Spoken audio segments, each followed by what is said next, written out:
Hello दोस्तों, Rana classes में आपका स्वागत है। तो आज मैं आपको बिहार दरोगा प्री, 67वीं बीपीएससी प्री और सीडीपीओ प्री एग्ज़ाम और भी अन्य कम्पिटिटिव एग्ज़ाम, चाहे रेलवे की हो, एसएससी की हो या बैंकिंग की हो, ये सभी परीक्षाओं में काम आए। 2 सीरीज है जो कि मैंने पहले ही बता दिया है और ये तीसरी सीरीज है। 25 महत्वपूर्ण प्रश्न रहेंगे और इसकी व्याख्या जो कि विस्तृत रूप से करेंगे। तो शुरू करते हैं। पहला प्रश्न क्या है? तो पहला प्रश्न है, स्वतंत्रता सेनानी क्रांतिवीर संगोली रायन्ना की जयंती का आयोजन किया गया। तो कहाँ किया गया? आप है जो कि इसको ऑप्शन के अनुसार पकड़ सकते हैं कि ये संगोली रायन्ना नाम कहाँ से होगी। तो निश्चित रूप से ये पकड़ा जाएगा, लेकिन हालांकि ऑप्शन अगर उसी साउथ के स्टेट से ही रहेगा तो मुश्किल होगी। हालांकि इसमें साउथ का एक ही स्टेट है, इसीलिए इसका आंसर क्या हो जाएगा? कर्नाटका हो जाएगा। तो ये है क्या, इसके बारे में जानते हैं। तो हाल ही में क्या हो, 18वीं सदी के स्वतंत्रता सेनानी हैं ये कब के हैं? तो 18वीं शताब्दी के स्वतंत्रता सेनानी हैं। और प्रतिवर्ष है जो कि 26 जनवरी को क्रांतिवीर संगोली रायन्ना का शहादत दिवस भी मनाया जाएगा। मतलब ये जो है 26 जो जनवरी है वो इनका शहादत दिवस मनाया जाएगा। और रायन्ना का शासनकाल कब से कब तक था? तो 1798 से 1831। और ये कित्तूर साम्राज्य के सेना प्रमुख थे। तत्कालीन जो कित्तूर राज्य है साम्राज्य, उसके सेनापति थे और जिन्होंने अंग्रेजों के विरुद्ध बहादुरी से जंग लड़ी थी। अंग्रेजी शासकों द्वारा उन्हें वर्ष 1831 में बेलगांव जिले के नंदगढ़ के पास एक बरगद पेड़ पर फांसी लटका दिया गया था। तो ये जो है कर्नाटका हो जाएगा। अब आते हैं दूसरा प्रश्न पर। क्या है? तो दूसरा प्रश्न है,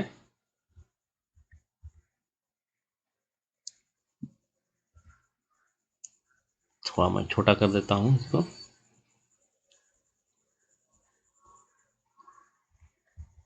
तो दूसरा प्रश्न है, हाल ही में भारत और किस देश ने अल मोहद अल हिंदी अभ्यास नामक अपना पहला नौसेना संयुक्त अभ्यास शुरू किया? अगर नाम से पकड़ते हैं तो यहाँ पर आपको 2 नाम है जो कि आएंगे, 3 नाम आ सकते हैं। तो 2 का क्या हो जाएगा? सी हो जाएगा, सऊदी अरब। तो ये सऊदी अरब, इसके बारे में थोड़ा सा विस्तार से जानते हैं।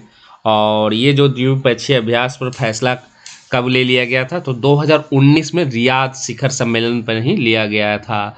और इस अभ्यास में क्या होता है? दोनों नौसेनाओं के बीच कई तटीय समुद्र आधारित अभ्यास शामिल है।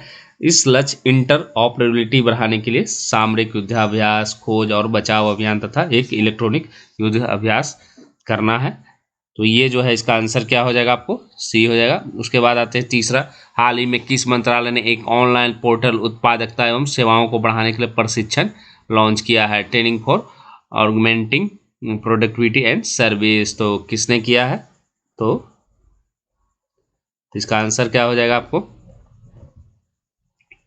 3 का ए हो जाएगा, सामाजिक न्याय एवं अधिकारिता मंत्रालय हो जाएगा। इसके बारे में थोड़ा सा विस्तार से जानते हैं। यह क्या होगा? हितधारकों की क्षमता निर्माण के लिए सामाजिक रक्षा के क्षेत्र में विभिन्न पाठ्यक्रम प्रदान करता है। और यह राष्ट्रीय सामाजिक सुरक्षा संस्थान की एक पहल है। उसके बाद आते हैं चौथा नंबर क्वेश्चन, हाल ही में किस राज्य सरकार ने प्रदेश में गोरख धंधा शब्द के इस्तेमाल पर प्रतिबंध लगा दिया है? तो क्या आंसर हो जाएगा इसका? और इस तरह के अगर आप पहले तो गोरख नाम सुनेंगे उत्तर प्रदेश खोजें, लेकिन इसका आंसर यहाँ पर क्या हो जाएगा? हरियाणा हो जाएगा। क्या हो जाएगा? हरियाणा हो जाएगा। प्रदेश में किसी भी संदर्भ में इसे अब इस्तेमाल नहीं किया जा सकेगा।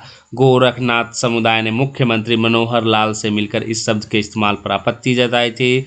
समुदाय की मांग पर 18 अगस्त 2021 को हरियाणा सरकार ने इस संबंध में आदेश जारी कर दिया है। उसके बाद आते हैं 5वां नंबर प्रश्न, हाल ही में वनस्पति वैज्ञानिकों के एक समूह किस द्वीप समूह में एक अम्ब्रेला हेड वाली शैवाल प्रजाति की खोज की है? तो शैवाल प्रजाति की खोज कहाँ की है? तो 5 का ए हो जाएगा। क्या हो जाएगा? अंडमान निकोबार। क्या हो जाएगा? अंडमान निकोबार हो जाएगा। अंडमान और निकोबार द्वीप समूह प्रवाल भित्तियों का संकेंद्रण स्थल है तथा समुद्री जैव विविधता से ये समृद्ध है। मार्च 2021 में भारत के समुद्र तट के किनारे लाल समुद्री शैवाल की 2 नई प्रजातियां की खोज की गई थी। और अम्ब्रेला जो हेड है ये हरे रंग का ये शैवाल है। उसके बाद आते हैं छठा नंबर प्रश्न। तो छठा नंबर क्या, केंद्र सरकार ने भविष्य में देश के एक्सपोर्ट को बढ़ावा देने के लिए एमएसएमई और अन्य कंपनियों की मदद हेतु किस फंड को है जो कि लॉन्च किया है? तो किसको किया है? तो ये हो जाएगा उभरते सितारे फंड को है जो कि लॉन्च किया है। और इससे क्या होगा, कोरोना काल में सूक्ष्म लघु और मंझोले उद्योगों में जो भारी नुकसान पहुंचा उसमें है जो कि ये सरकार द्वारा उठाए गए कदमों का है जो कि इसमें मदद करेगा। उसके बाद आते हैं अगला, हाल ही में राष्ट्रपति रामनाथ कोविंद ने निम्न में से किसे मणिपुर का नया राज्यपाल नियुक्त किया है? तो मणिपुर के नए राज्यपाल का क्या नाम है? डी हो जाएगा, ला गणेशन नाम है इनका। क्या नाम है इनका? ला गणेशन है। और ये भारतीय जनता पार्टी के सीनियर नेता रह चुके हैं और राज्यसभा सदस्य भी रह चुके हैं। इसके अलावा क्या थे, ये तमिलनाडु भारतीय जनता पार्टी के अध्यक्ष पद भी कार्य कर चुके हैं। उसके बाद आते हैं 8वां नंबर क्वेश्चन, हाल ही में किस राज्य सरकार ने छात्राओं को कॉलेज में प्रवेश करने पर लाडली लक्ष्मी योजना के तहत 20,000 रुपया देने की घोषणा की है? तो क्या हो जाएगा? सी हो जाएगा, मध्य प्रदेश। इसके बारे में विस्तार से जानते हैं। तो मध्य प्रदेश सरकार ने 22 अगस्त 2021 को रक्षाबंधन के मौके पर ऐलान करते हुए कहा कि विश्वविद्यालयों और कॉलेजों में दाखिला देने वाली छात्राओं को 20,000 रुपये दिया जाएगा। यह राशि लाडली लक्ष्मी योजना के तहत दी जाएगी। इस योजना का लाभ उठाने के लिए जो कि आवेदन पहले छात्राओं को देना पड़ेगा और आवेदन जो है ऑनलाइन और ऑफलाइन दोनों होगा। ऑफलाइन आवेदन कहाँ जमा होंगे? आंगनवाड़ी केंद्र में जमा होंगे। उसके बाद आते हैं 9वां क्वेश्चन, अफगानिस्तान क्रिकेट बोर्ड का कार्यकारी चेयरमैन हाल ही में किसे नियुक्त किया गया है? तो अफगानिस्तान का किसे नियुक्त किया गया है? तो बी हो जाएगा, अजीजुल्ला फजली नाम है इनका। और तालिबान के अफगानिस्तान पर कब्जा जमाने तथा राष्ट्रपति अशरफ गनी के छोड़ने के बाद इनको बनाया गया है। उसके बाद आते हैं 10वां नंबर, हाल ही में उत्तर प्रदेश के किस पूर्व मुख्यमंत्री का है जो कि निधन हो गया? हाल में किनका निधन हो गया? तो ये कल्याण सिंह इनको, और ये बहुत चर्चित मुख्यमंत्री रहे हैं और इनका निधन है जो कि 21 अगस्त 2021 को ही हो गया। 89 वर्ष के थे।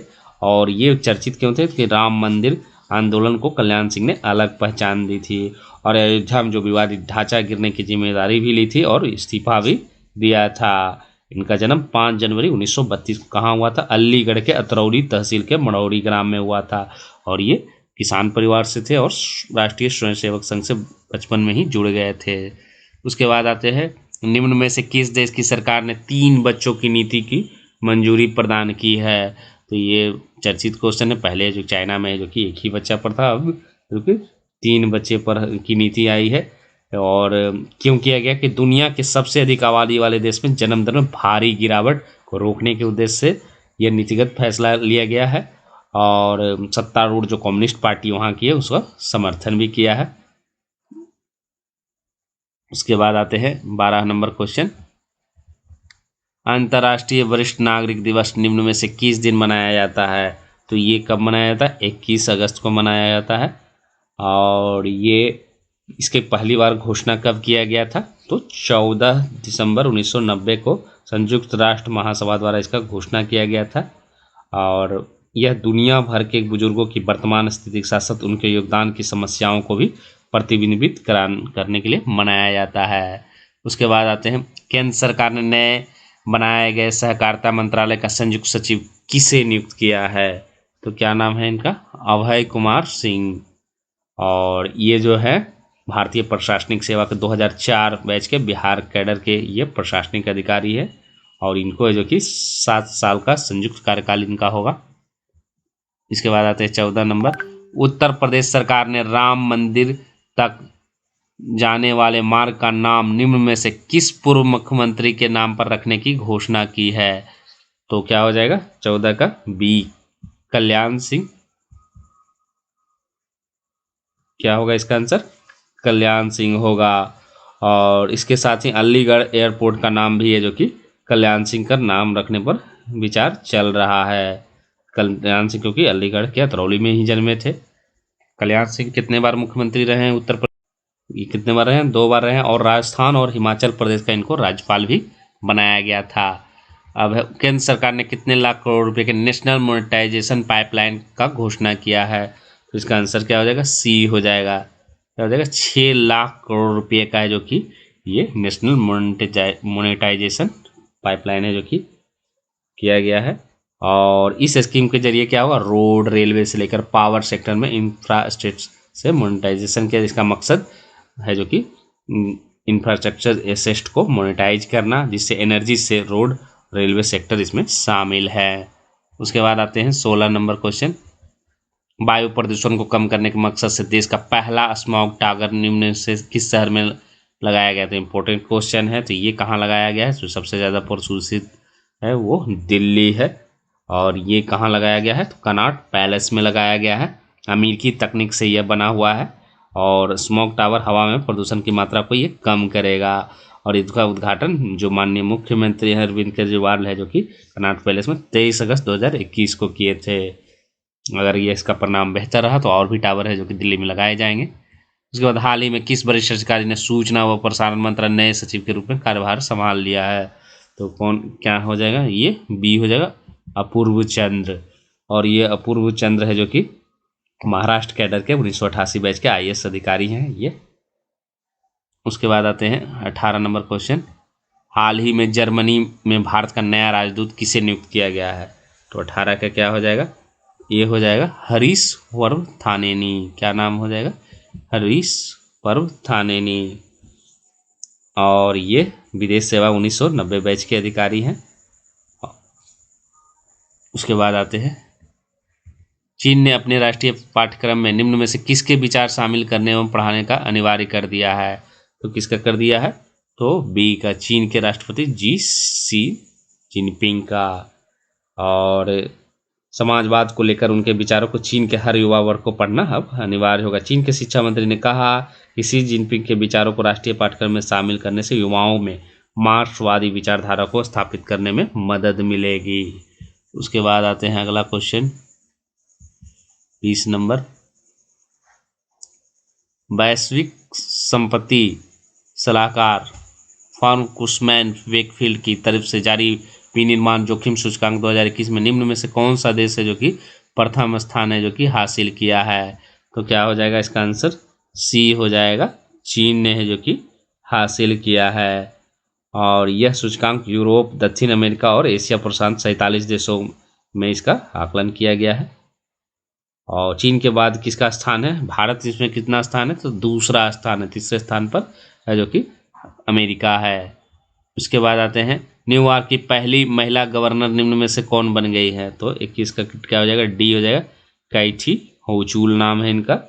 और न्यूयॉर्क स्टेट कैपिटल में आयोजित निजी समारोह में उनको शपथ दिलाया गया था। इस अवसर पर है जो कि न्यूयॉर्क की चीफ जज जो थी जेनेट डी फ्योरे मौजूद रही।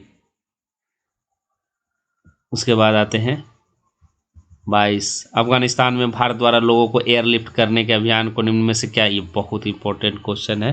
ये जो किया गया था, ये किसका क्या नाम था? तो ऑपरेशन देवी शक्ति, जो तालिबान में जो हुआ था। और इसमें क्या हुआ था? ऑपरेशन देवी शक्ति में तालिबान के देश पर कब्जा करने के बाद सरकार अब तक है जो कि लगभग उस समय तक 800 लोगों को निकाल चुकी थी। उसके बाद आते हैं अगला क्वेश्चन, निम्न में से किस IIT संस्थान ने भारत का पहला स्वदेशी मोटर चालित व्हील चेयर वाहन विकसित किया है? इस तरह के प्रश्न जो कि अक्सर परीक्षाओं में आते हैं। तो IIT मद्रास ने ये किया था। और इसका प्रयोग जो है मतलब मेन रोड पर नहीं है बल्कि उबड़ खाबड़ इलाकों में भी किया जा सकेगा। नियो बोल्ट नाम से बने स्वदेशी मोटर चालित व्हीलचेयर की अधिकतम गति कितनी होगी? तो 25 किलोमीटर प्रति घंटा होगी। उसके बाद आते हैं अगला क्वेश्चन, निम्न में से किस देश ने 3 साल की उम्र में बच्चों के लिए एंटीबॉडी का परीक्षण शुरू किया है? तो किसने शुरू किया है? तो ये डी हो जाएगा, इजराइल हो जाएगा। और इजराइल ने पहले से ही 12 वर्ष के अधिक उम्र के बच्चों को टीकाकरण यहाँ से शुरू कर दिया है। और ये क्यों किया जा रहा है? कोरोना के खिलाफ है जो कि एंटी विकसित करने के लिए किया जा रहा है। लास्ट क्वेश्चन है, भारत और किस देश की सीमा के पास 11,000 फीट की ऊंचाई पर भारत के सबसे ऊंचे हर्बल पार्क का उद्घाटन किया है? तो चीन ने किया है। तो भारत चीन सीमा सटा है 11 फीट। इसकी कितनी ऊंचाई है? 11,000 फीट है। और उत्तराखंड वन विभाग के अनुसंधान शाखा की ओर से तैयार किए गए इस गार्डन में औषधीय महत्व की 40 प्रजातियों को संरक्षित किया गया है। तो ये किस सीमा के बीच में है? तो ये चीन के भी और उत्तराखंड से ये नज़दीक पड़ता है। चमोली जिले के बद्रीनाथ मंदिर के पास माना गांव में वन पंचायत की ओर से उपलब्ध कराए गए 3 एकड़ भूमि इस पार्क को केंद्र सरकार के कैंपा योजना के तहत 3 साल में तैयार किया गया है। तो इसी के साथ धन्यवाद। और भी है जो कि आपको चौथी सीरीज भी है जो कि करेंट अफेयर्स की जल्द जारी होगी। तो इसी के साथ धन्यवाद।